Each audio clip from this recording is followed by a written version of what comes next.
এটা তো আসলে উপর লেভেলে জানে বিষয়টা। দুইটা কারণে আমরা বর্তমানে সন্ধ্যাবেলা লোডশেডিং করতে হচ্ছে। ওই যে একটা ন্যাশনাল গ্রিড থেকে বরাদ্দ কম পাই এবং আমাদের যে যান্ত্রিক ত্রুটির কারণে একটা লাইন বন্ধ থাকায় আমরা এই বরাদ্দটা কম পাচ্ছি। আমাদের চাহিদা প্রায় 32 মেগাওয়াট, আমরা সন্ধ্যাবেলা পাই 13 থেকে 15 মেগাওয়াট। এই জন্য সন্ধ্যাবেলা একটু লোডশেডিংটা হচ্ছে। বরাদ্দ যতটুকু দেয় সেটা সাফিসিয়েন্ট কিনা সেটা তো যারা বরাদ্দ দেয় এনএলডিসি বা পিজিসিবি, সেক্ষেত্রে তো তারা যেটুকু পায় সেটার উপরে ভিত্তি করে দেয়। সেখানে এটা সাফিসিয়েন্ট কিনা বলার সুযোগ নেই।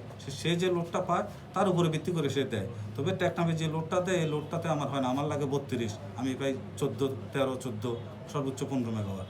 কিন্তু এখানেও আর একটা কথা আছে, আমি 15 মেগাওয়াট লোড পাইলেও আমার 15 ব্যবহার করার সুযোগ নেই।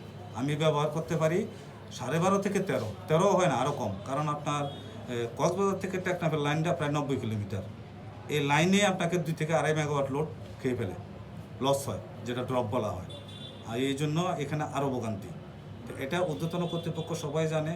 আর এটার জন্য টেকনাফে আমি আসার পর থেকে একটা কথা হচ্ছে, সর্বচেষ্টা করে টেকনাফে একটা গ্রিড হওয়ার সম্ভাবনা আছে। এই গ্রিডটা হয়ে গেলে টেকনাফে মানুষ ইনশাল্লাহ এই সুবিধাটা পাবে, সুফলটা পাবে। আমাদের লাইনের একটা যান্ত্রিক ত্রুটির কারণে বিগত কয়েকদিন থেকে টেকনাফের লোডশেডিংটা মাগরিবের পরে বেশি হচ্ছে। আশা করি খুব শীঘ্রই এইটার সমাধান হবে। আশা করি বর্তমানে এখন আমরা সবাই সম্পূর্ণ দালাল মুক্ত। আমি সেই ক্ষেত্রে সকল গ্রাহককে অনুরোধ করব, যেটা আগেও বলছি, যে আপনারা কোনো সেবার জন্য আসলে যদি কেউ আপনাদের কাছে সেবার বাইরে অফিসিয়াল রসিদের বাইরে কোনো অর্থ দাবি করে, সেক্ষেত্রে সরাসরি আমার সাথে যোগাযোগ করবেন এবং স্পেসিফিক তথ্য দিয়ে আমাকে সহযোগিতা করেন। আমি টেকনাফ অফিসকে সমস্ত হয়রানি মুক্ত করবো ইনশাল্লাহ।